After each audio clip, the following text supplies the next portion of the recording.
Hey guys, Professor Bill, Comic Book University. And I brought Hellboy. Wait a second. That's Richard Pace drawing Hellboy. What's up, Rich? Same old, same old. It's Nice. not too many new and interesting things happen during a pandemic. It's fine. But what's going on? So first off, for anybody who's wondering, I see somebody in the chat like, who's Richard Pace? Well, Richard Pace is the guy who draws um uh what do you call it? Second Coming. And they're on That's volume what I call it. 2. Okay, listen, man, stop making fun of me. We're not live. I can't see your face right now. If I can't make fun of you, why am I here? This is true. No. I didn't say you can't make fun of me. Anyway, maybe I did. Whatever. Anyway, listen. Every time that you and I talk, it's always some goofy crap. So whatever. Yeah. But Richard Pace is an artist who has a lot of freaking humor. He lives not too far from me in the GTA, doing the Second Coming comic book for Ahoy Comics. There's a fun story behind that one. And he's done some writing before. You wrote for Batman. What the terror that comes to Gotham, was that what that was called? The Doom that Yeah, I comes to co-wrote Gotham. that with Mike Mignola. I wrote Dale Keown's Pit for, gosh, I think about a year. I also wrote the spin-off series called Pit Crew, which is kind of a funny title. It is, but yeah. And I have a wonderful history of writing books that get canceled before I get to draw them. Yeah, that's not cool. Well, you know what?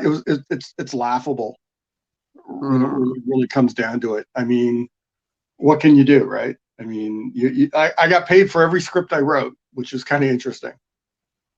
Oh wow! But they just never, for the most part, saw the light of day.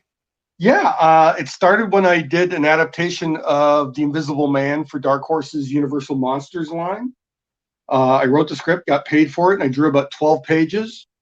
And they decided that the line wasn't making any money at all, and they killed it. And then I wrote a fill-in issue of Blade for Marvel. This is in the 90s. And they loved the plot, and I wrote a full script anyway, because that's just the way I am. And the book got canceled, and the editor said, would I be okay if the regular crew on the book got to take the money from the last couple of issues instead of me? And I'm not gonna do that. I'm not gonna take money out of their pocket when your book just got canned. So that didn't happen. And then I wrote a 4-issue miniseries for Harris Comics when they had Vampirilla. Okay. And wrote all of it. And then they were supposed to do I think they called them half issues. So it was going to be Vampirilla Time Bleeds 1/2. It was going to be like a 12-page preview in Wizard magazine. And then the editor-in-chief got unfairly canned because it was a very, very male-dominated magazine, Harris was. I mean, I think their primary magazines were like sports and guns and stuff like that. And so that got canned until they figured out what they were going to do with all these properties that she had started to expand the Vampirilla universe. So that went away. So Wow. yeah, it's a real interesting, I guess, bit of trivia that I got paid for so much writing that I never got to draw. I didn't even know that Dark Horse was doing a Universal Monsters line. When was that? Oh, this is pretty much all in the 90s. Okay. I think probably the most memorable book that came out of it was Arthur Adams' Creature from the Black Lagoon. That was just a gorgeous book. And so I mean, the bar was like super, super high, and I was really excited to be doing this. I think in the past I've posted a few pages that I got to pencil before anything else happened. But yeah, it was a bit of a heartbreaker. Yeah, I'd imagine. Yeah. But you also did the New Warriors. Yeah, that was my first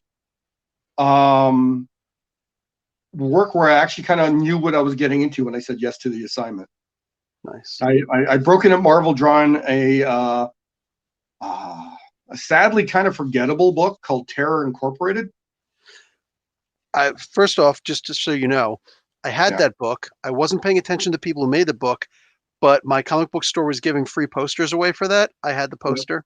I hung up the poster. It was that dude with the green face. It was like Yeah. melting off the big green eye. Yeah. Yeah. It was, I mean, he was just a throwaway villain from like Epic Illustrated, and somehow just the way things worked at Marvel at that time, there was some pressure to give him a series. And one of my favorite artists drew it, and so I was following it, and it was really obvious he didn't give a crap anymore.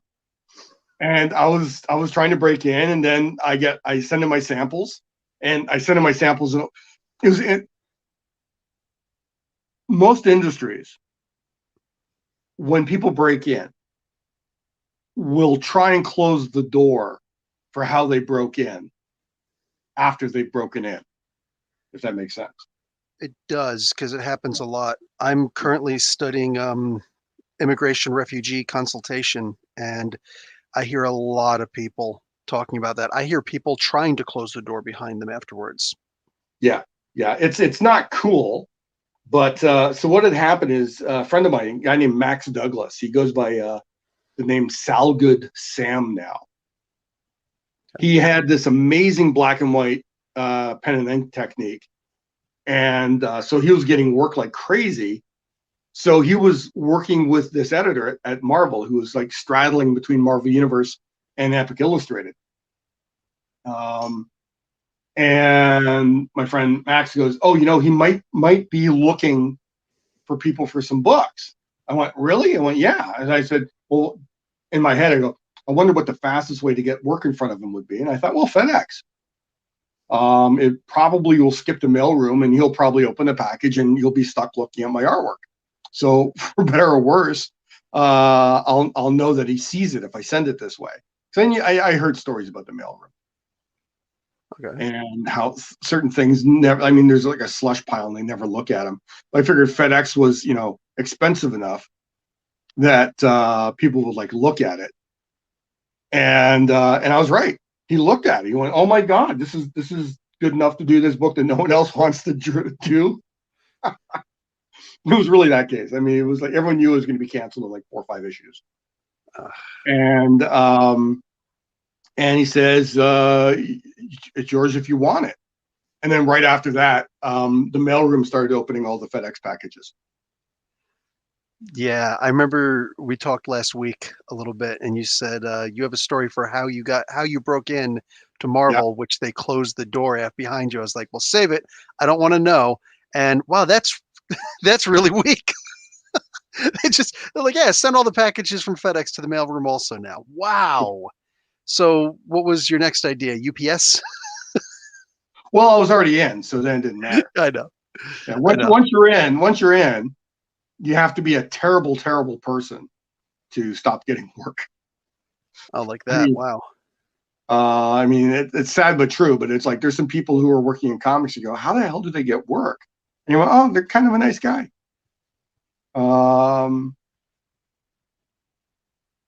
Yeah. see So stuff like that once in a while from oh, for crying out loud. Guy in charge of Marvel right now, Casada.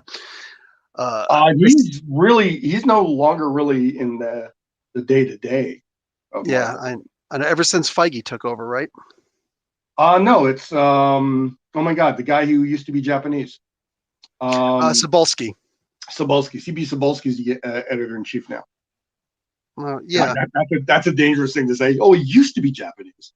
yeah. No, I He know. used to pretend to be Japanese so he could get a job. Um, still, I don't. Has he apologized for that? I hope he has. He has apologized, but at the same time, his explanation I think is good enough. Like that's just my opinion on it. It's like the guy lived in Japan for so long, went back and forth for decades, not even just years, decades. And Yeah.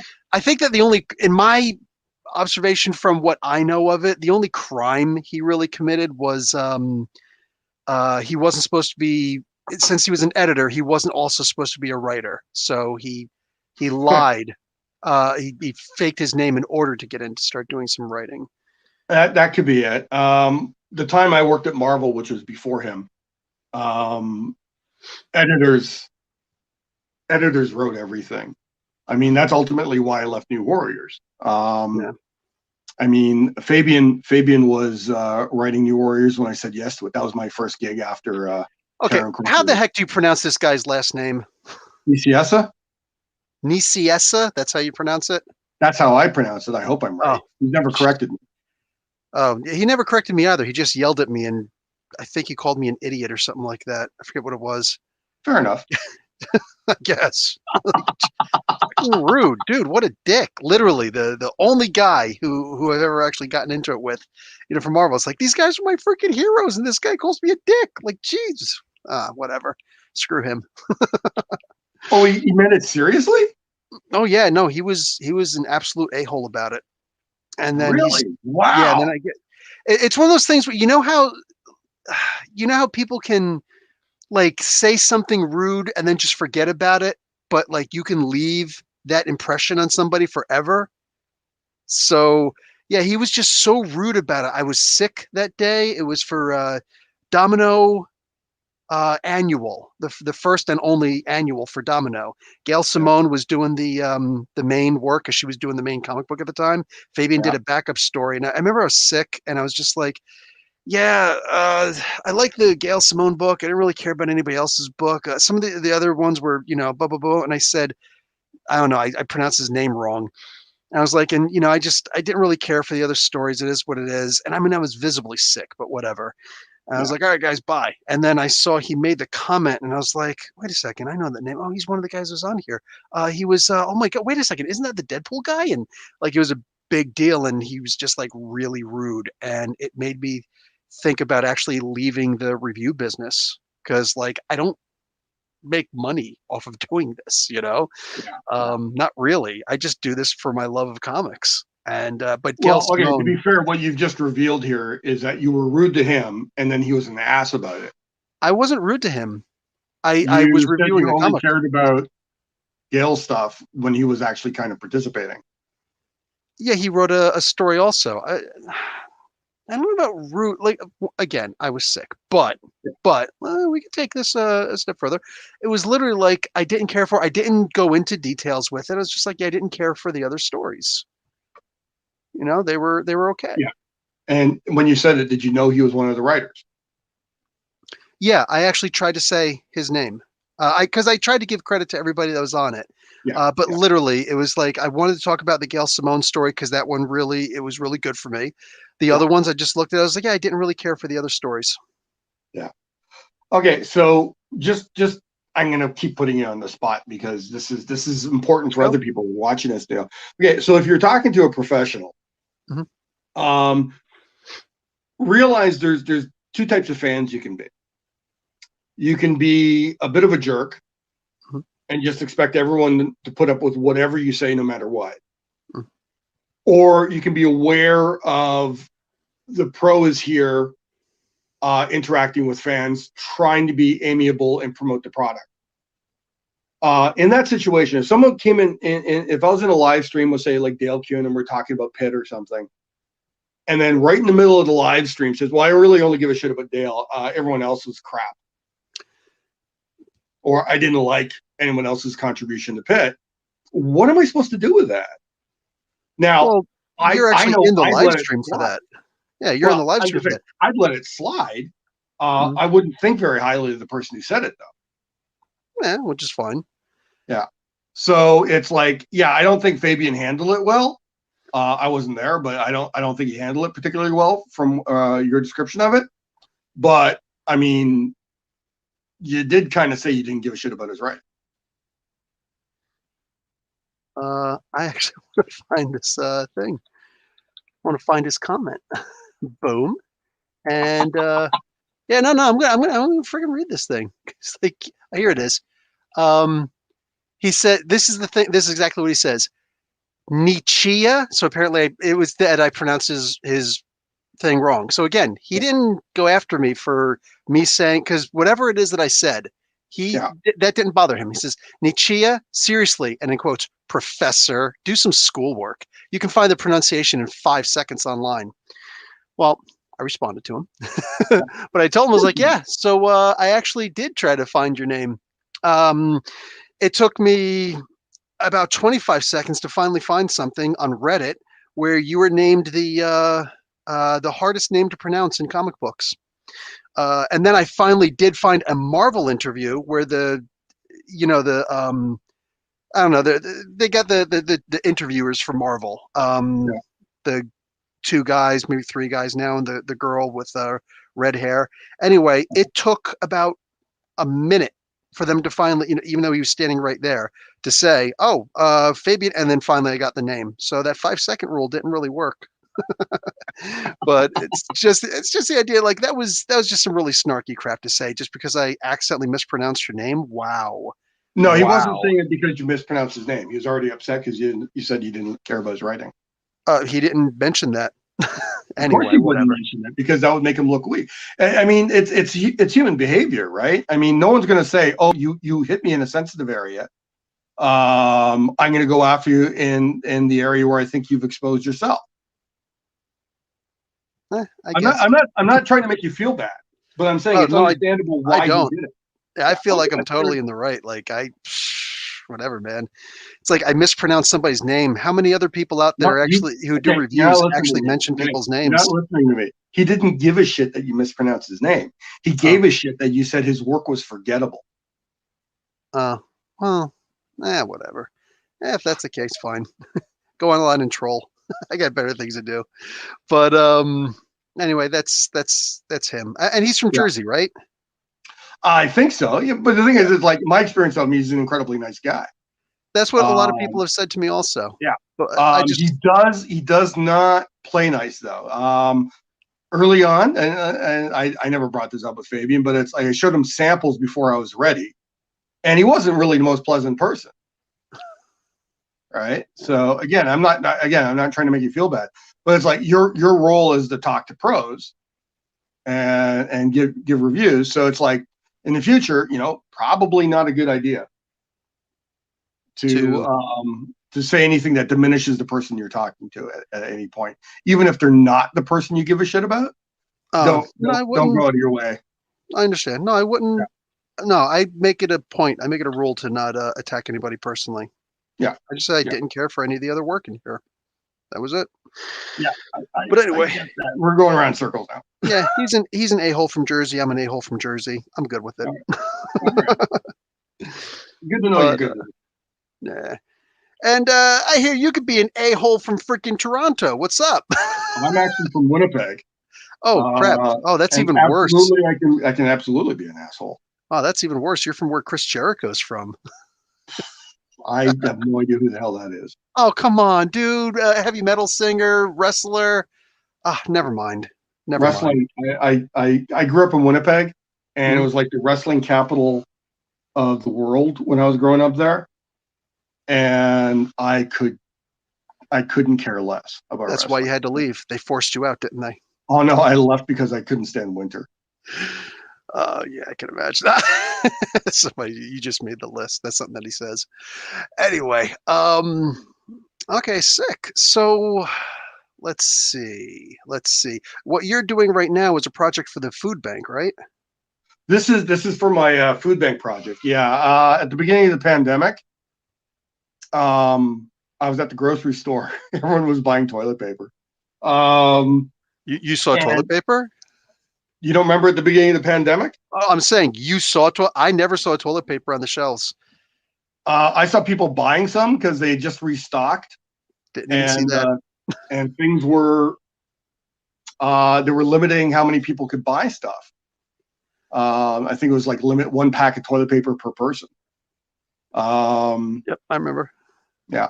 But no, So every I was time I in went to there, the store, I didn't see it at and all. my local grocery store has a big food bank bin near its entrance, and I gotta let this dry for a bit. Mm. And I saw it was empty. Well, almost empty. It had like one or two bags in it. And I'm like a big time food bank guy. It's like every time I do grocery shopping, I'm putting at least 20-40 bucks in the food bank. Because I think, we're such a rich country, we can't not feed people. I mean, I think it's a national shame that we have food banks. Um, and so because of that, I kind of know when they pick it up, right? Because sometimes the thing's overflowing, and I'll say, "Well, I'll do it next time I come in," right? And it went, "Oh no, no one's donating. Everyone's hoarding right now." And I was just like, "Oh my god, that's terrible." So I put half of what I bought. It probably wasn't fully appropriate, but I just kind of put half my bags in the food bank thing. And I went home and I had a hard think. And I went, well, what if I, open up cheap commissions and like do it about like 30% of what I normally charge and see how many I can get, and all the money I raise will go to the food bank. I'll just go spend it there. And I figure I'd raise a few $100. And so I talked to my art rep at Cadence, and he was on board to handle all of it. And so we went live with it. And he asked me early on, he goes, "So how many do you want to do?" And I'm thinking, even back then, it's like, I used to read some of those like pandemic books that were coming out in the 90s and the early 2000s, like Crisis in the Hot Zone and stuff like that. Pandemics don't end fast. Reading up on the old Spanish flu back at the turn of the century, that lasted years. Yeah. So in the back of my head, I'm thinking, okay, this pandemic, it's going to last a long time. So I figured, okay, you know what? This food bank thing's not going to get better the longer this goes on. So let's do 100. He went 100. I went, yeah, sure. In my head, I'm thinking, okay, it'll take at least a year to get like 100 commissions. I'll get a couple this week, a couple that week. I'll post one. People go, "Oh, I want that. What's the rate?" And this is the rate. Okay, I'm going to get one. I figured it would just dribble and drab over the course of a year or so. In 3 days, we were over 100. That's crazy. Yeah, and I was kind of overwhelmed, flattered, but overwhelmed. And all the money, as soon as I got all the money, immediately, instead of just going to one food bank at the time, because things were getting really chaotic, I found like 5 different food banks in and around the GTA. And I basically just ran in and threw money at them. One person told me to come back to get a receipt, and I never did. Should have, tax-wise. I'm not very smart with taxes, but I never got receipts. But I ran around and I just made sure it was like, I think it was ended up being over 6,000 US. So whatever that is in Canadian, I just immediately dispersed it to food banks. But it's taking me forever to get through this over 100 of these pieces. Wow, that's crazy. Yeah. HP in the chat says she I don't know, male, female, they got a Wonder Woman piece from you. She did. Okay, there we go. Yeah. Sick. I wish I could see it. So how many of these are you knocking out a week? It fits and starts as I end up working on other stuff. Yeah, because you're doing a major comic book right now. Yeah, I'm kind of working on that. So it's slowed down. I got all the black and there's about 90 of them are in black and white, and then about 15 of them in probably more like 20 in full color. And I've done a bunch of the color ones. I've done all the black and white ones. I still got to scan them and do some corrections and stuff. So all that's left are like color ones, like this piece here. So I'm just getting a good start on this tonight. I don't think I'll be able to finish it because I set the bar too high. At first I thought, I'll just do these really, really quick con sketches.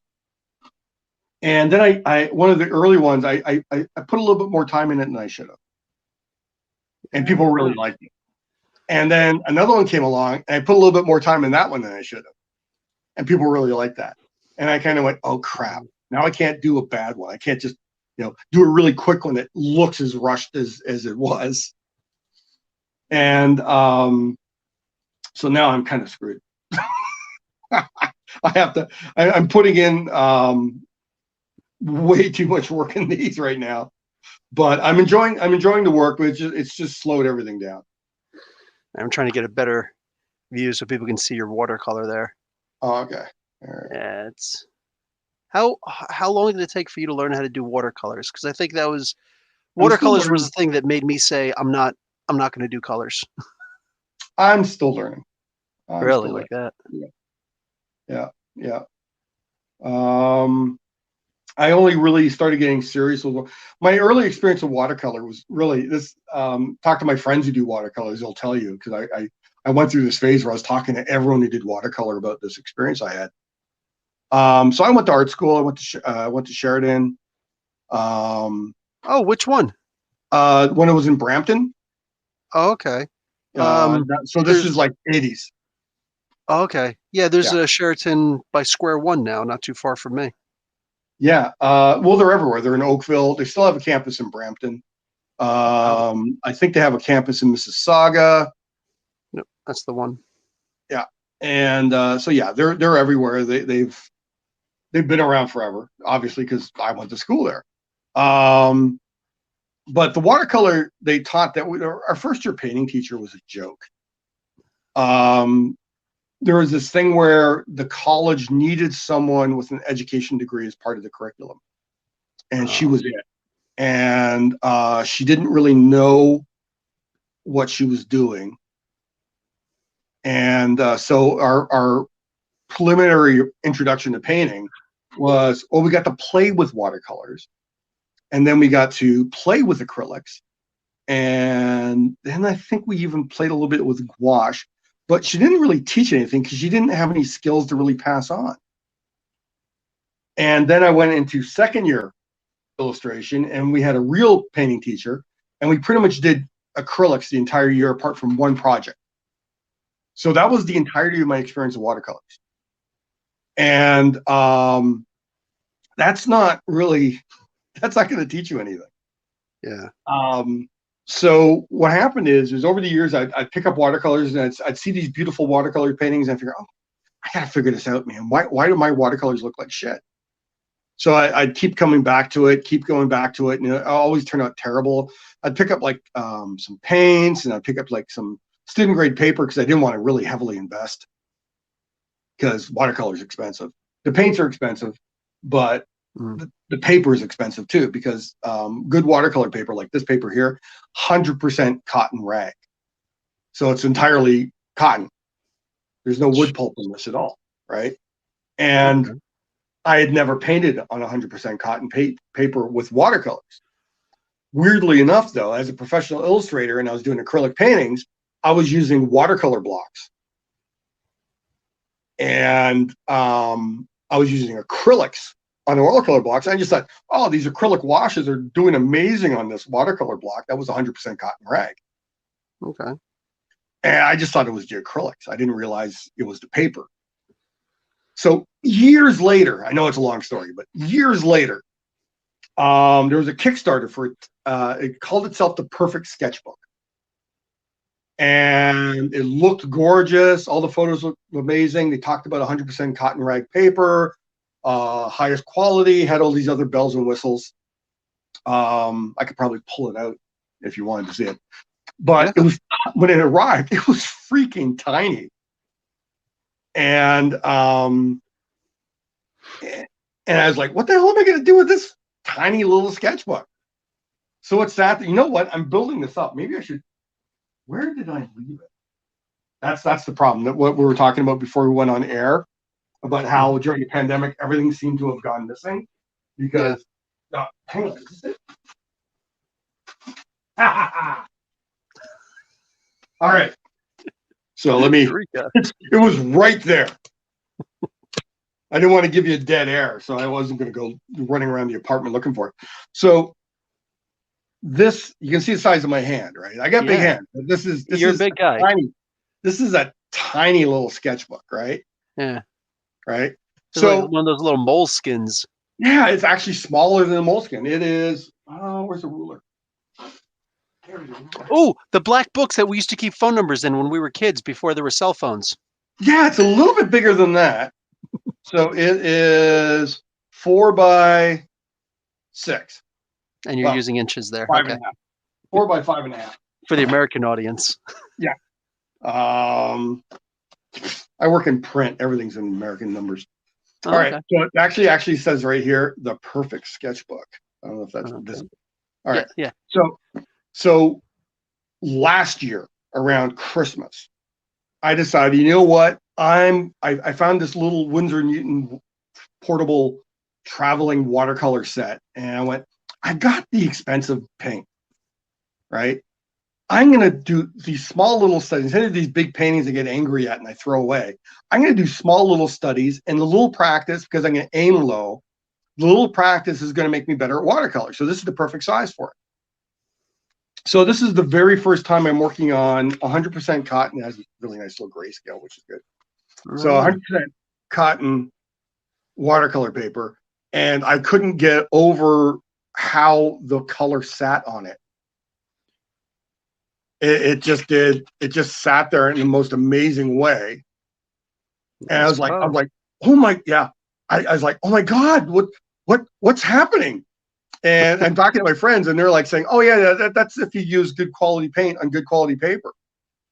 So I finally discovered, oh my God, all these years and years and years, I could have been doing watercolors. I was entirely screwing myself up, because I was using cheap student grade paper that was about 50% wood pulp. And what happens is the wood pulp does not handle the color as well as 100% cotton, right? And it can't take what happens. Like there's all these, like this is, I'm using something called the Zorn palette. Okay. Right. So apart from the green, I'm just using cadmium red light, yellow ochre, ivory black, and white. So I'm using those 4 colors. Now, traditionally, those colors get used in oil. But with just those colors in this, like this area that looks a little greenish in there, there's no green in there. That's just black, a little bit of yellow, and a little bit of red. Okay. Yeah. And I can do that on this quality paper. And it's just, yeah. So it's like I fell in love with watercolor. So I was actually planning to finish the sketchbook before the food bank thing happened. That's the overlapping time with it. I was just like literally grabbing photos at random and like drawing. I like naked women. Hey, what's the and Brad Pitt. Naked women and Brad Pitt. I'm good with that. More naked women. Oh, yeah, another one. I think we're almost done here. Yeah. Yeah, so I was actually I'm on your Twitter. I've seen plenty of your naked women pictures. Yeah, they're all good. All right. Oh, thank you. Yeah, so the plan was, I think there's one more that I actually accidentally opened the book wrong. Here we go. Oh yeah, vampire. Nice. Yeah. So the plan was I was going to fill this book and then give it to my art rep and see what the hell we can do with a book of like 50 watercolor paintings. But then the food bank thing happened. So you haven't been doing that. Okay. Yeah, so I'll pick it up again as soon as the food bank's done and all my deadlines are caught up on and everything. I'll be jumping right back into finishing that book because that was really fun and a real education. But because of that book, I actually now feel comfortable with watercolor. Sick. Okay. Yeah, it's made such a huge difference. Yeah. See, I'm nowhere near your level.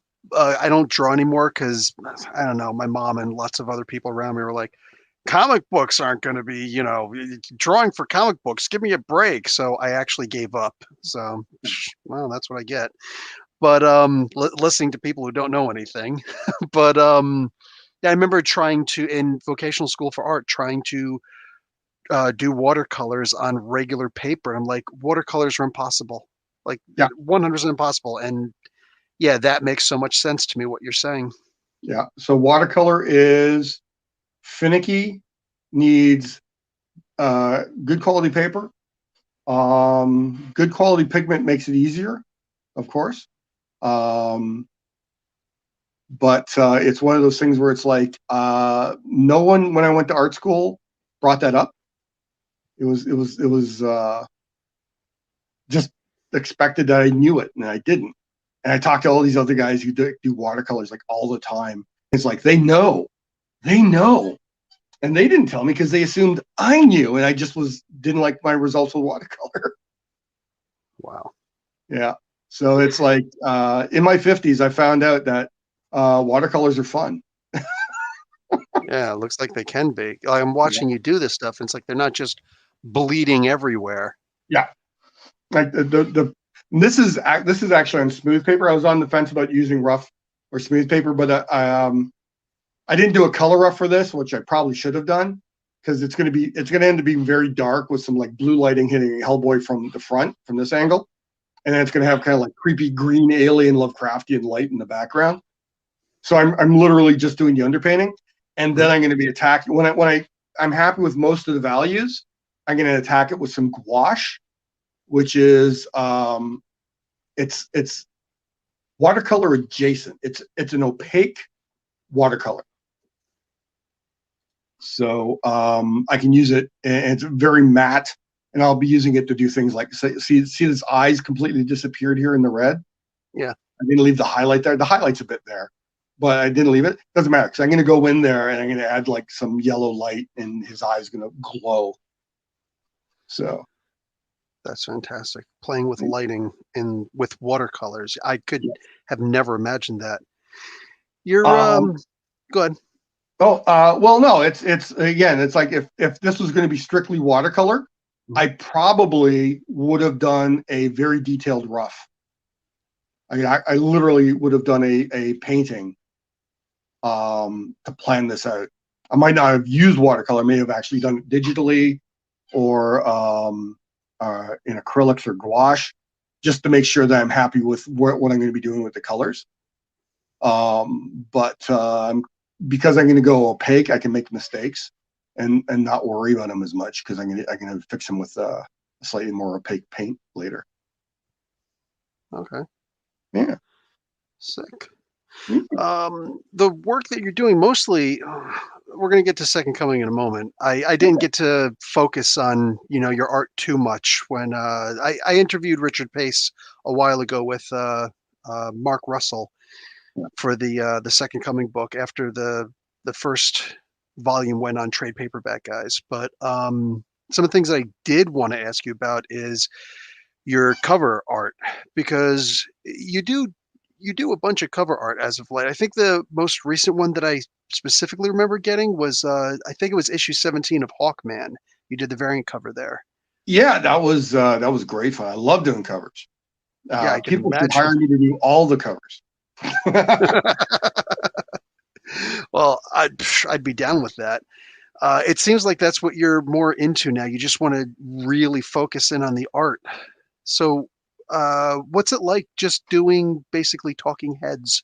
In no disrespect, but what's it? I got to draw whales in the latest issue, talking whales. So that's no, Mark does give me a lot of interesting things to draw, but covers harkens back to like what I went to art school for, and it harkens back to what made me want to become an artist, and that was like seeing Frank Frazetta's book covers. So if I get to do covers now, I'm never going to be Frank Frazetta. I mean, you hit a certain age and you kind of go, well, I'm going to be okay at who I am. I'm not going to be Frank Frazetta though, because there's only the one Frank Frazetta. There's the only Bernie Wrightson. So I'm just trying to be the best me that I can be. God, it sounds like you're strong enough and smart enough. Rich Angley. Yeah, so I love doing covers, and weirdly enough, one of the most fun things about doing covers is, especially when it's for someone else's book or a book I'm not really fully connected to, I get to draw things that are completely divorced from the comic pages I make. Nice. Sorry, somebody asked if I have any of my art. I don't really draw much anymore, and no, apparently I do not have any of my art here. But whatever. That's a sadness. You should get a tiny little sketchbook of decent paper. What do you think about this dollar store stuff? All-purpose writing tablet. I think they're garbage. I think, and okay, I'm gonna say something. This is what I think is important. If you're a student and on a budget, you get what you can. Yeah. But if you're an adult and this is something you're doing for yourself, treat it like the bit of treasure you're really giving yourself. If you're going to take time to draw and enjoy the drawing, even if you're not happy with the result, but if you're going to engage with doing the drawing, get good pencils. Not necessarily, you don't have to buy like $10,000 pencils, but get good pencils Buy a decent sketchbook. Sketchbooks are cheap. Like you can buy one for like $8 during the back to school sales at like Curry's and whatnot. And you get a nice, reasonable quality toothy paper. Get a nice Blackwing pencil. Test them out. See what kind of lead you like the most, and how much you erase depends on. Will also depend on how dark or soft a lead you get. And treat yourself. Take the time. Buy some decent paper. So even if you only draw like an hour every third day or something, when you go to that book, you're like, okay, I'm going to draw. It doesn't have to be good. But I'm not going to put anything in my way to have as much success as possible. And if you're using cheap pencils, well, your line quality or the values might be off. If you're using cheap paper, well, it's not going to take the pencil very well. And in many ways, it's kind of like what I was just talking about with watercolor paper. Here I am using more expensive watercolor paper, and ultimately it's expensive when you buy a lot of it. And a lot of times buy a watercolor block, it'd be like $150 for 20 sheets, right? But I didn't do it in the back of my head. It's like, okay, so those 20 sheets are going to be perfect for whatever I'm going to do on them. They're absolutely going to be perfect for whatever I do on them. And that is worth the money. So if you want to just draw, if you want to draw in pencil, get a decent little, student grade quality sketchbook. If you want to draw in pen, you probably want to buy a slightly better sketchbook that can take. Usually say it's for mixed media, and the paper will be a little heavier, so it can take a little bit of that abuse. Treat yourself on it. If you're going to get something that's going to be for you, don't nickel and dime yourself. Right? Get a decent set of pencils, get some good erasers, get some good sketch paper. And even if you only draw 20 times in a year, at least those 20 experiences of drawing are going to be, oh, wow, look at the line this pencil makes. Oh, wow, look, I can actually do this now. I mean, make them pleasant experiences. Life's too short to use shitty materials for something you're trying to enjoy. Yeah. Wow. Okay, so first off, this is not something that any of my art teachers have told me. Vocational school in New Jersey. Yeah. That's really the farthest I'd gotten before I just said forget it. And one art therapy class in regular college. But it's funny. I grew up my father being a carpenter, and he told me a bad carpenter blames his tools. Yeah. And somehow that always stuck with me, and I guess it even stuck with art.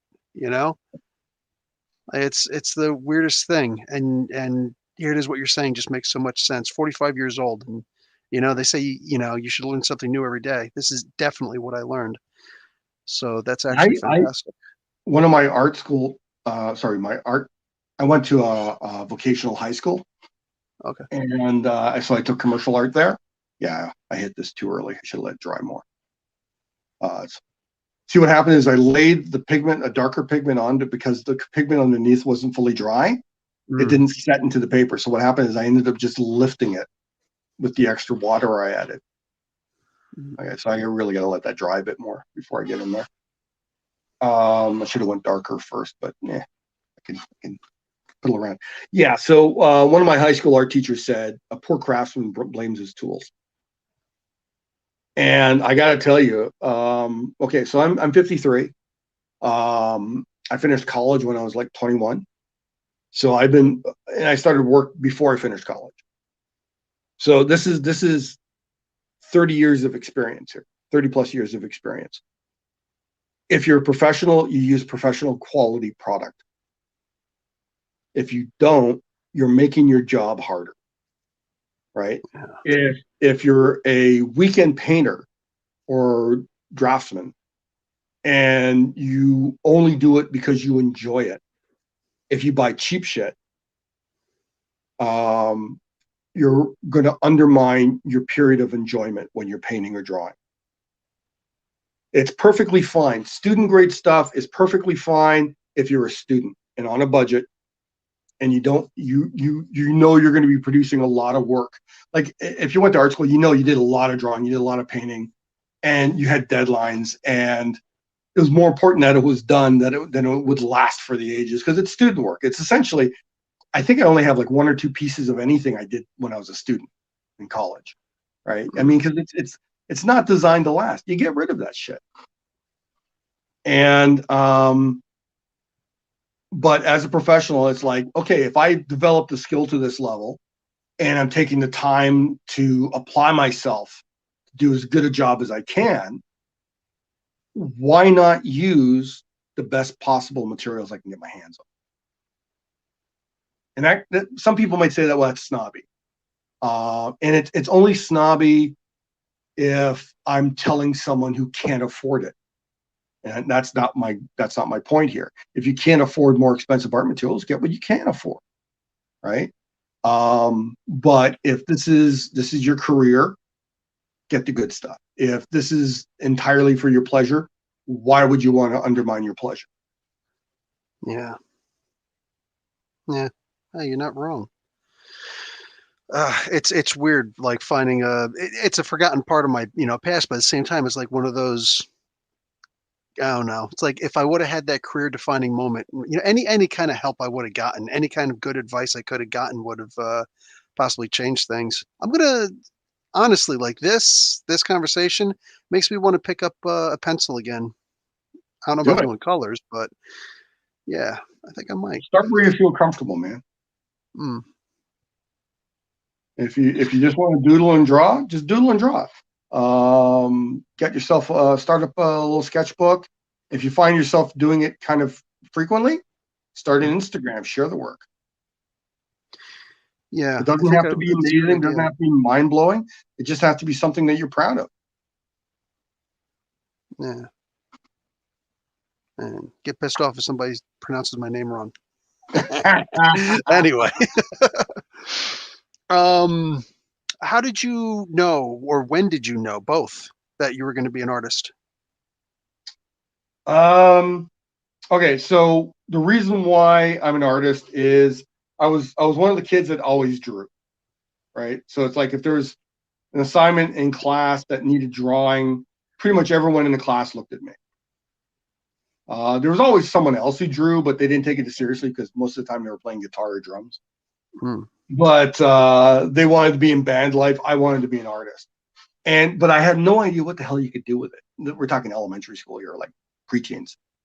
And then one day I was walking through a bookstore, Cole's bookstore in Winnipeg, and I stumbled across a fantastic art of Frank Frazetta. Ooh, I'll make that bleed down a bit more. Ooh, love to see how you're going to fix that. That's it? That's all you have to do? Well, it's watercolor, right? Yeah. Well, I don't know. I grew up with watercolors just being a freaking mess. Yeah. Well, it is a mess. I should have used a paper towel and just sucked up a little bit of the extra bead there. I kind of want some of that red to bleed. Like I got some of the yellow ochre bleeding into the white shirt here. I want some of his skin to show through some tears, and I kind of want some of this red to go through, because if that color comes through underneath, when I go back in with some gouache and that's a little opaque, I'll have little bits of this color bleeding through, which will give the painting a little bit more life. Yeah, it does. Yeah. So it's like I got red, green, blue, yellow, all in this white T-shirt here. So it's going to be even darker than this when it's finished, and it's just going to have a different feel for it. Normally, okay, so I'm not going to do this because it would speed things up, but it would drive everyone nuts. I have this little hair dryer. Nice. All right. So normally what I do, instead of like saying, like you see me putting the brush down and like just starting to talk, and this is left unbothered with, at that point I'd be like leaning back with the hair dryer, and this is loud, right? Yeah. There we go. So, and I'll dry it really quickly, and then just attack it again once it's fully dry. Huh. Yeah. And did somebody teach you to do that, or is this literally trial and error? Most of it's self-taught, because again, it's like it's my first year art education for painting was garbage. And my second year, I learned a lot about color theory. I was taught a very specific palette, with acrylics. And that was the palette I stuck with until I left acrylics for digital around, I guess, 2001, 2002 for digital color. And if I went back to any sort of painting, it would either be gouache, which again, the palette would be the acrylic palette I use, the same colors, or acrylics. And I fell out of love with acrylic. Acrylic is still a perfectly fine medium. I still like it, but the approach became so counterintuitive to me, where it's like, okay, I'm marking off this area. This area is going to be this color. I'm gonna do a layer of a slightly lighter color on that, and I'm going to do another layer of something lighter on that. I'm going to hit it back with a couple of washes of another type of color. Like, basically, it became so process oriented. It took the joy out of it, and I wasn't even happy with the results. So digital allowed me to, I mean, Control Z made digital immediately something you can fall in love with, right? It's like, wow, I shouldn't have colored in blue. Well, I have to make it work in a painting. Oh no, it's digital. I can just select it and change it to green. It's real quick for anybody who's not familiar with the typeset keys. Control Z is basically the undo button on your PC. Yeah. I think it's Command. Is it Command Z in on a Mac? I have no idea. I have an iPhone. That's about as close as I get to an Apple. Okay, yeah. So yeah. So for fast work, like I'm coloring this issue of Second Coming, and I love doing digital stuff. There's fun things I can do with it. Things I haven't yet been able to do in watercolor. So there's actually going to be some study. Some of the stuff I was going to do in the little sketchbook was eventually do some digital painting studies and then try and replicate them in watercolor. So I'd actually learn the process to try and capture that. It's like, so if I do this effect in Photoshop, how would I replicate it with real materials?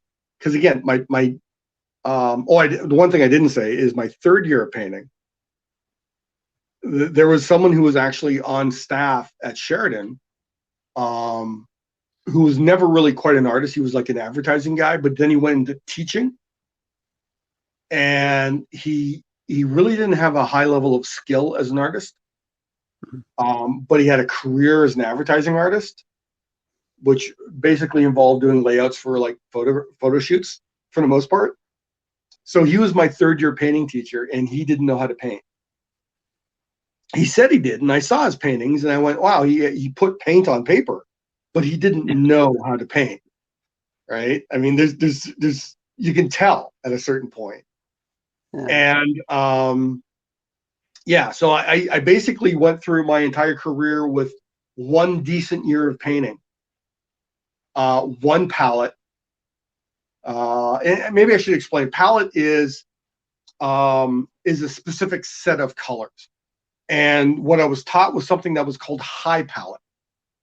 Now, high palette is better for portraiture than landscape.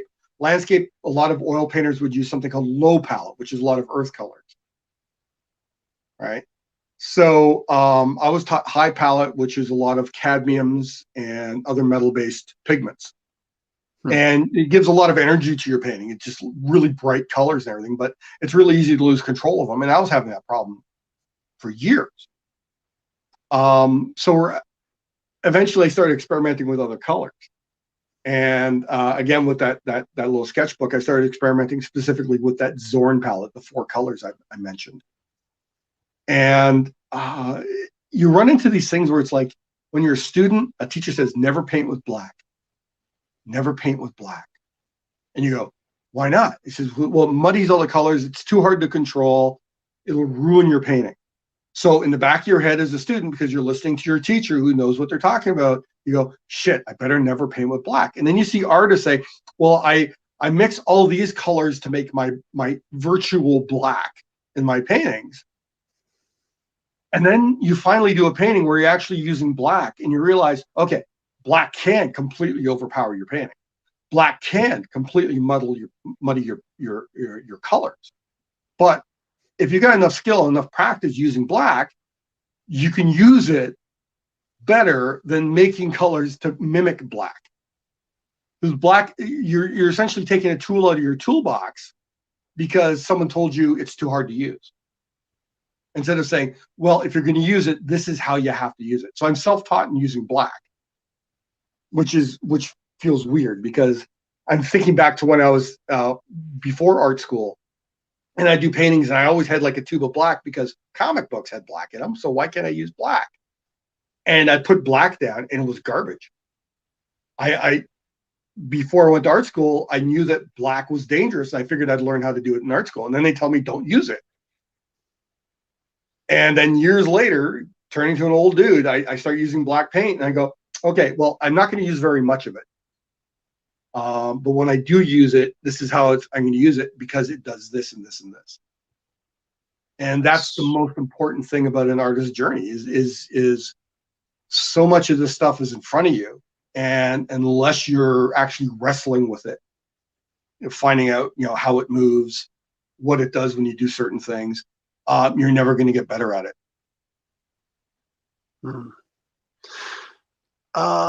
Question from Jay Bacara. I hope I'm pronouncing that correctly. This is amazing stuff. Richard, are you a part-time art teacher? And to further that question, can you be? I taught, I developed comics and a separate concept art curriculum at Max de Mutt in Toronto many years ago. After 2 years, I had to leave the school because I didn't think it had, I hope it's better now, but at the time I didn't think they had the students' interest at heart. So I had to leave that. And then I taught at Durham College. I taught drawing at Durham College for 9 years. So I love drawing. A lot of my approach to teaching was very specifically on the idea that the more I get my students to draw, the better they're going to get just from the doing the drawing. So I gave them daily drawing assignments until the college. I am so anti-schools now after that experience. I went from a school that clearly didn't have the students' best interest in mind for a number of almost psychological issues with the people running the school, to an institution that didn't care about the students. It wanted their money. So every year I was being told to make my course easier. And I taught for any actual real serious art school, I taught like a cakewalk course. If someone loved, everyone who loved drawing coming into my program, they got an A, right? And then they had fun. They did produce a lot of stuff. They learned a lot of stuff. People who didn't want to bother, eventually the college passed them anyway. I mean, my last year at Durham, in my second last semester, there was 4 students I failed because they just didn't do the work. That's how easy my course came down. I was passing people because they did all the work, right? But there was 4 people who didn't even do that, and I failed them. And I showed up in January, and there they were. And at that point, I knew that the college was going to pass them because they're like, well, we're not really an art animation program, so fuck it. We're going to pass them because then we can get their money.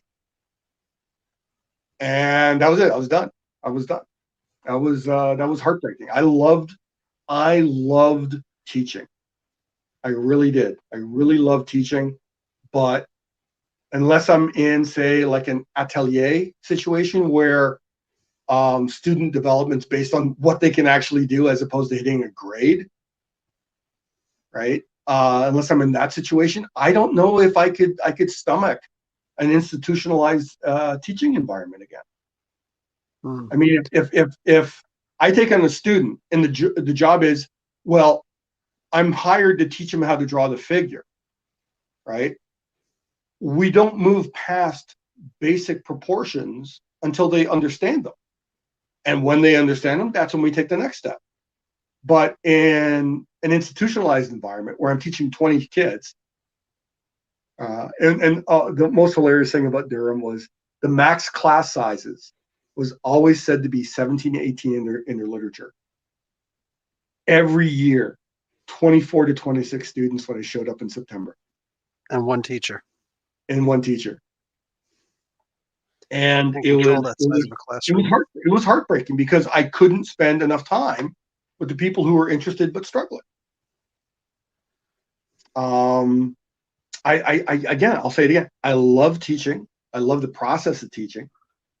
But I would much rather be in a situation where I had, like, say, 8 to 10 students and say, this is what we're going to cover this year. But if you don't get this part at this point, you're going to keep working on that while everyone else moves ahead. And don't take that personally. It just means that you're progressing at your own best level. Yeah. Right. And if that means it's like, okay, well, everyone else got to doing full proportion figures and gestural studies, but this person basically in that same time frame only really got proportions down. That's perfectly fine. And there's a great atelier in LA called the Watts, WATTS atelier. And they have a they have a YouTube channel. So you can actually see a lot of their videos.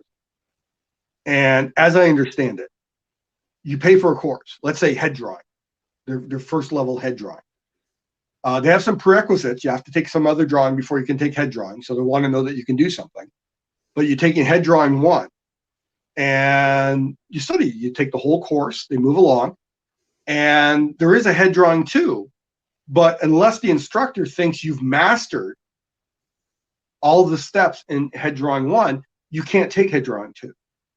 But the nice thing that the Watt School does is they understand every space in a classroom has value, but because they know you're going to come in and not take as much teacher time because this is the second time for you, they charge you, I think it's around 50% to retake the class. And people are going to go, oh my God, I have to take the class again because of the high school approach to all this shit. But they don't understand. It's like, okay, so what they're going to do is, let's say it cost you $500 to take heads drawing 1, right? And you did okay, but you didn't quite get all of it. Well, they'll let you take it again next semester. And it's only going to cost you $250, but you're going to get a second shot at learning everything that was covered again, right? And you're going to have a better chance of like, okay, what was I struggling with? You're going to be a better student second time around than you were the first time. So that's why if I was to teach, that would be the situation I'd teach it. I would teach in an atelier. I would teach specific courses, and I would support and work with a smaller body of students. And I'd let them progress when it's clear they're ready to progress. What is atelier? Atelier, essentially, it's a fancy French word for art school. Oh, okay. It's ATELIER, atelier. Okay, yeah, French word. Yeah, crazy spelling. Them and the Italians. We get the pronunciation of Colonel from the French, but the spelling from the Italians. It's like, dude, what are you guys doing? Anyway, well, you know what? Any cultures that make food that good, they can be as finicky as they want. I'll just put up with it. As long as they're cooking. Yeah. Oh man. All right. This has been an hour plus. How long do you think until you're finished with that? You said you're not going to finish it today. Oh, I'm not going to finish it. I'm going to put this aside for. I'm gonna probably throw in some more shadows in here, just to get the darks to roughly where I see them, and then I'll put it. I mean, I got around, if I can dig them out, I got around 7 of these paintings in this stage, like about like this. Oh, wow. Or a little bit further, and it's entirely because I want to get a sense of like how the darks and lights are working together. Freaking inking with watercolors. Yeah, that's absurd in my mind, but I'm watching it being done right now. That's crazy. Well, it's not really. Well, inking is essentially painting as well. It's just painting in like very limited values. I know they typically use the inking brush, but wow, that's crazy. Real quick, what was it like working in Marvel back in the day, back in the 90s? Well, I don't know if that was the day. I would argue that the day for Marvel was like the 60s and early 70s. where everyone's arguing about like Jack Kirby and Stan Lee right now. Oh my God, everyone's arguing about Jack Kirby and Stan Lee right now because of that book. Marvel in the 90s was very, very interesting for me. I came to comics late in my essentially middle teens, when I decided that I wanted to be an artist, and I figured comics was the way to pay the bills until I could become, Frank Frazetta. So Jim Shooter was like this overwhelming presence in comics. Like he's like, oh, he's the Marvel guy. You have to know who Jim Shooter is. And John Byrne was at Marvel, and Simonson was at Marvel. So it's like, as much as I I grew up with the DC characters, it's like Marvel seemed it. And then you wander over to Marvel in the 90s, and Simonson's gone, Byrne's gone, Shooter's gone. It's right at the cusp of the founding of Image. So all those people are about to leave. And all the editors were writing books. So Marvel had this weird situation where it's like an editor could be paid garbage, but if they're writing 4 or 5 monthly books, they're actually making a pretty good living. And it was problematic because editors would give another editor a book to write because they knew that editor would give them a book to write. And my first experience of that was on New Warriors. Fabian Nicieza, the person you don't like. He was the only reason why I was interested in doing New Warriors, because I was trying to figure out how to do superheroes, and I figured, he was like essentially Mr. Superhero at Marvel at that time. So I figured I'd stick with Fabian and I'd learn a lot. But he felt he ran out of steam on New Warriors roughly after the big 50th issue event. And he wrote an outline for what he was planning to do next year.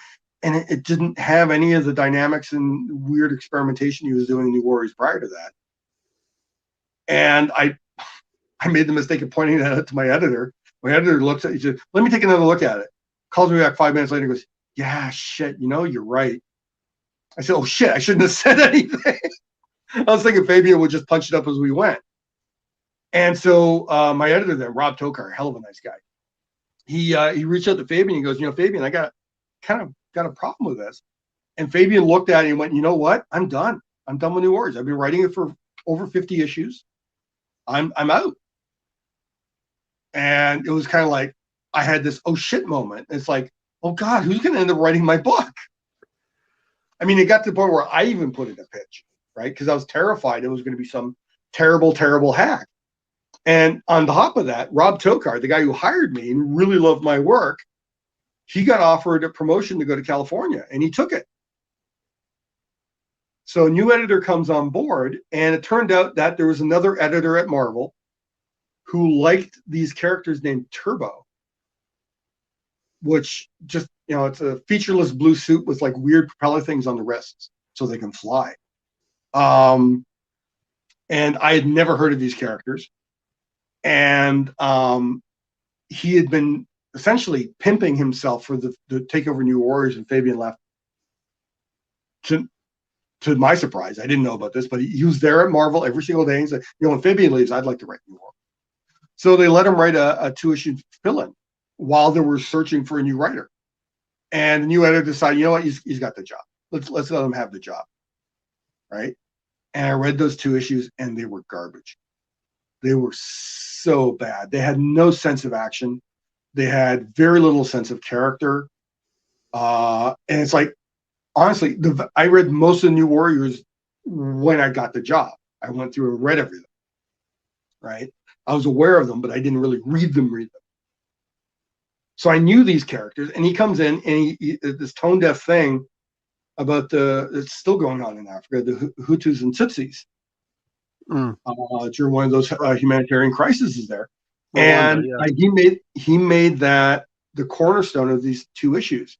But then he put in this stupid supervillain and all these insanely corny villains like Cut and Dry, and I honestly can't remember any Fist, and there's a guy he had At one point, I got featured in one of those things that are like bad art, and they pulled a panel of me drawing this guy because the character had this fist as large as his torso. That was his superpower, right? And someone took Fistor that from panel He-Man. and said, "This person doesn't know anything about perspective," and I laughed my ass off because I hated drawing these characters. They were so stupid. But on top of it, the worst direction this guy gave, and it's almost unforgivable considering it's the freaking 90s. He said, don't do anything to make the action look cool. I don't want this to look like an Image comic. And it's a Marvel superhero book. And the highlight is these supervillains attacking a bunch of refugees in a camp. So I'm simultaneously having two problems. One, he is essentially ridiculing a real humanitarian crisis by putting fictional villains and fictional heroes in the middle of something that no one can fix. And instead of doing, you can tell tales about how problems are so much bigger that even people with superpowers can fix them. But you don't put them right in the middle of it and make it worse and then say, well, we can't do nothing, right? Because it shuts down the idea that something should be done. He wasn't educating people on what was really going on. And then on top of that, he said, don't make it a superhero comic. And he didn't even know he was doing that, right? And I couldn't quit the book fast enough. I had drawn a couple of covers. I think I was just, I don't even know if I drew a second script. I think I quit after the first issue. I think I'd have to go back and check, but I think I quit drawing the first issue he wrote. It was, to me, that was that bad. Wow.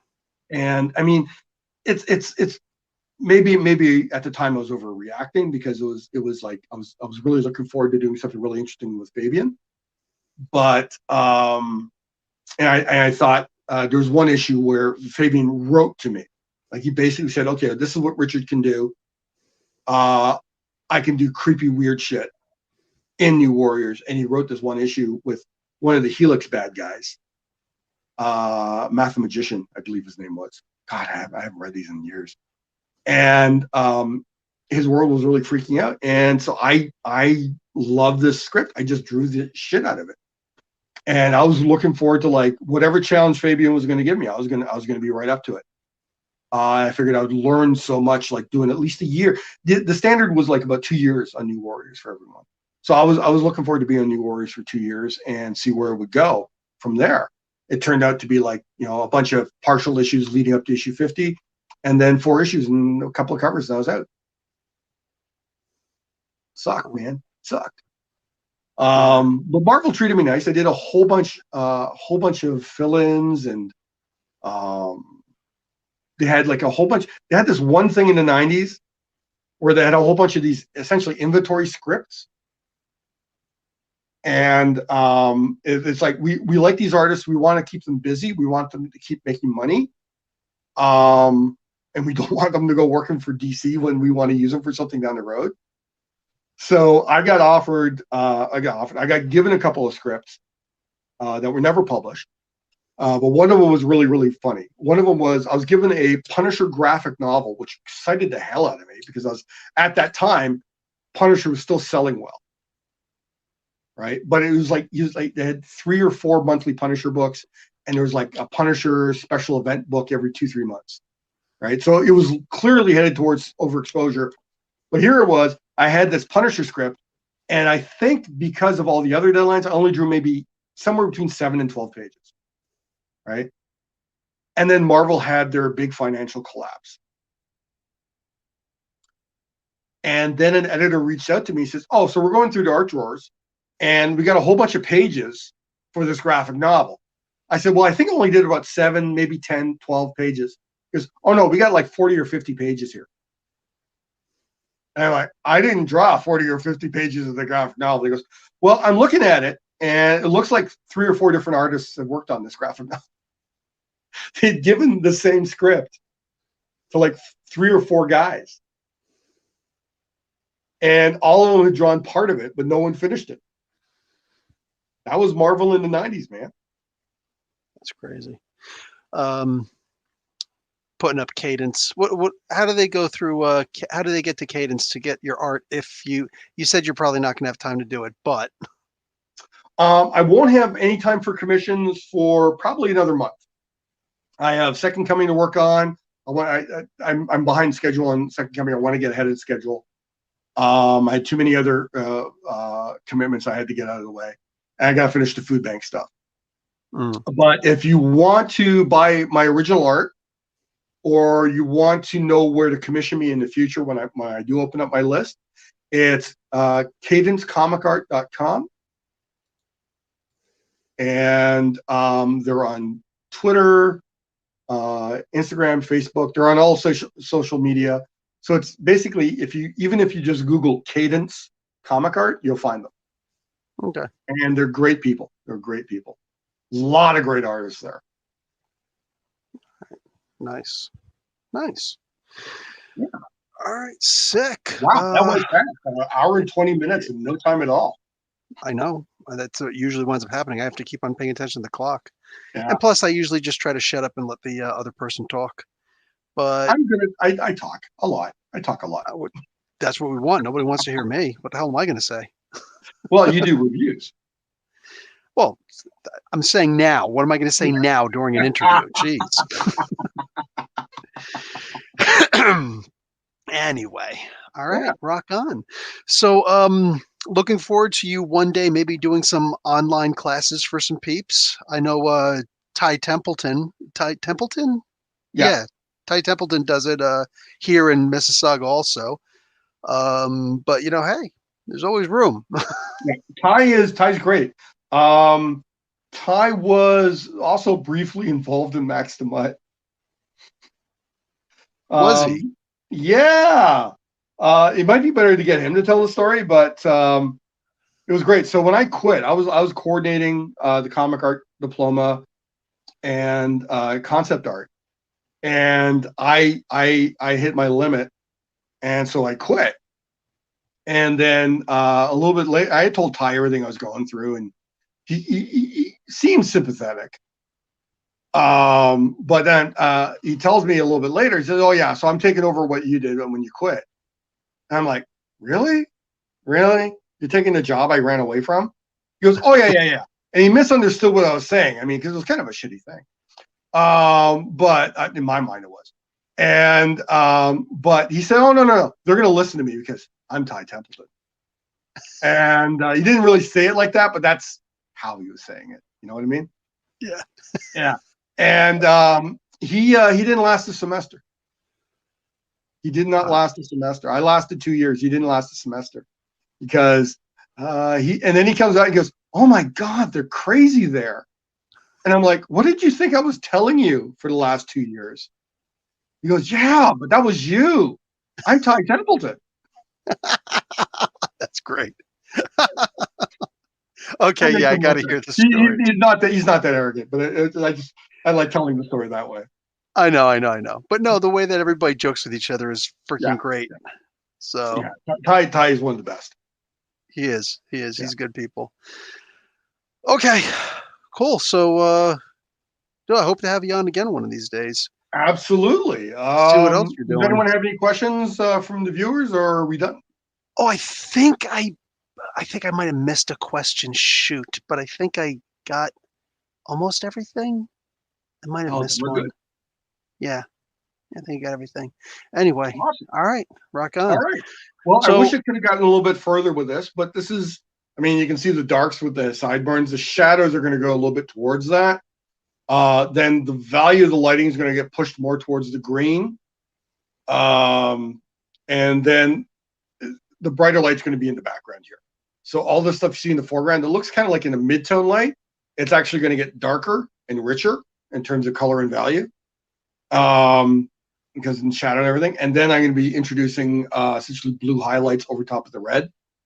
So there's going to be a secondary bluish light source coming from this angle and a greenish light source from the back. So it's actually going to, this side of them is going to pretty much all go towards the shadow, almost black. So that's the one I missed. How do you make flesh colors? Can you do it with primary colors, or what do you do? Okay, so this is the illustration answer. There is no flesh color. Yeah, there are too There is many no different flesh. flesh There is no tones, flesh color. right? There is no flesh color. There is no flesh color. Technically, flesh color is red, right? Uh, Because for Hellboy, oh, okay, I got you for here. Yeah, right? exactly. Because there's black Okay. people, white people, tan people. Yeah. Yeah. So when you actually go into color theory, um, the color of the light changes the color of everything it hits, right?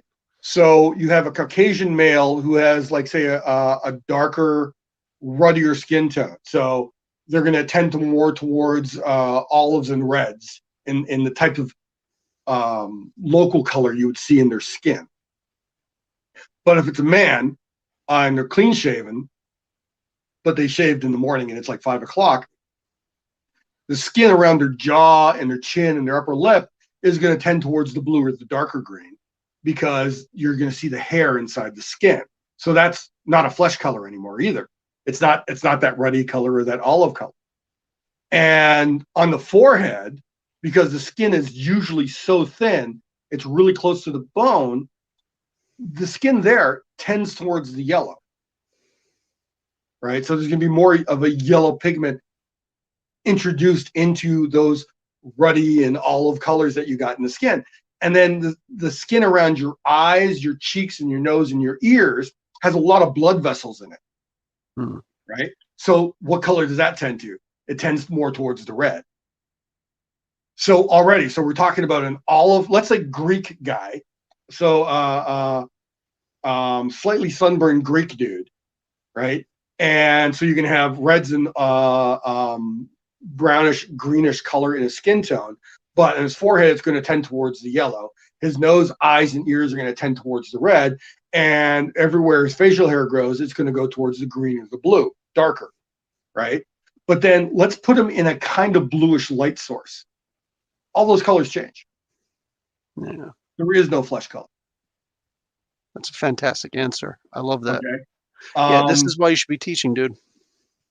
okay. Well, I'm going to get into this then. So, what it is what you do is you learn to observe color. I'm sorry, I'm making you go longer. I'll No, finish no, this and I'll let you go. no. Yeah. This is good. So, I so was afraid that we weren't going to have anything to talk about anymore, but floor is all yours. right. So let's use this painting. Like I'm manufacturing the light source. This is all entirely from my imagination. I mean, over here we got the drawing I did, and I flipped it in Photoshop because I wanted to flip it around. These are the colors I'm using over here in my palette, right? So those are the colors I'm playing with, right? But since I don't have photo reference, I don't have a still from a movie. This is all out of my head. I'm running on pure color theory, right? I know what this color does. I know how it works against this color. And if this is the color of the light, I know it's going to do this, right? So then I'm working almost on the abstract with color, right? Because there's nothing for me to look at and say, oh, this is how it works, which is the worst possible way for anyone to do it, right? But it's going to be a fun little painting, so I can do that from time to time. I throw down the red. The warmth and cool of the red matters. If it's a warmer red, the shadow is probably going to feel cooler, but it's also going to depend on the whether the light's warm or cool. Now, I lose a lot of people, especially students, when I talk about warm and cool colors. Warm and cool colors best described when you actually have two different types of light sources. Like a fluorescent light is a cool light, right? An incandescent is a warm light. So a warm light will tend to have more yellow in it. A cool light will tend to have more blue in it, right? And that type of light changes the relationship of warm, cool on the colors as they go from being illuminated, as they curve away into the shadow, and how you see the colors in the shadow.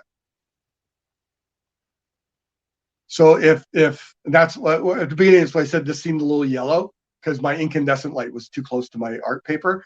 It's like I needed to move it away so I have a more balance, because I got two white lights on either side of my drawing table. So I balance out. So I'm working in a kind of like slightly warm environment, so I can control my colors better. That's the light I like working under. It becomes You know, okay, I'm trying to remember how I described it once. Making art is essentially you've learned all the skills to be a Broadway entertainer, telling jokes, juggling, magic tricks, burlesque dancing, right? All different skills. And you figure out a way to do them all at once, even though they're all different. So when I do this, I'm drawing, which is its own skill set. I'm paying attention to light and shadow, which is values, which is its own skill set. I'm using color and color theory, which is its own skill set. I'm using composition, which is another skill set. And experience allows you to blend them all together. So it sounds like I'm trying to make it super important. It isn't. It's just the skills that you're playing with when you're doing this. So when I do this, it's like, yeah, I'm juggling 6 or 7 skill sets of art all at once when I'm doing the one thing. And the more you do it, the more often you do it, the more it all kind of blends into one process for you. So, yeah. That makes sense. Yeah, like I said, I've always had a problem with colors. It was always difficult for my mind to comprehend colors, so I usually just did black and white. I would do like a Gene Colan, turn my pencil sideways and just go crazy with the different kinds of shadowing. I'd lick my finger and keep a dry finger and blend in the shadows in different ways, you know, and it was great with that. But colors I couldn't understand. But yeah, all of that stuff, it makes sense, you know, is making the foundation of a house, you're working with concrete. Making the walls, you're working with, you know, sheetrock and wood. You know, it's totally different things that you're dealing with. And then you do the exterior with brick, and then you got to do the electrical. Yeah, it's the plumbing. And it's one of those things where it's like a really good, thorough art education teaches all those skills simultaneously, so they get assimilated by the student simultaneously. Like a really, really good curriculum will teach you principles of drawing while you're actually learning to draw the figure. So the person teaching figure can lean on the same stuff you're learning to draw objects with, the same skill set. And at the same time, when your life drawing instructor is saying, well, I want you to figure out a way to make the figure sit on the page in an interesting way, you're also taking a composition class. So you're understanding how to use space differently. So that's incredible. I love that. Yeah. Love that. I miss teaching. Say that again. I miss teaching. It sounds like it. Yeah. Geez, I teach English. I'm probably going to miss it too, but man, got to do what you love. You do. All right. Fantastic. All right. We're pretty much a half an hour and a half. Hour and a half. Yeah. All right. All right. That's the length of a comedy show, so we're good. All right, guys, alumni at Comic Book University. We'll talk with you later. I'm gonna try and rope Richard Pace to come back again. You know, maybe see what else he's doing. Or paint something else. Hell's yes. All right. Love and peace, everybody. Professor Bill and Richard Pace, Comic Book University. Class dismissed.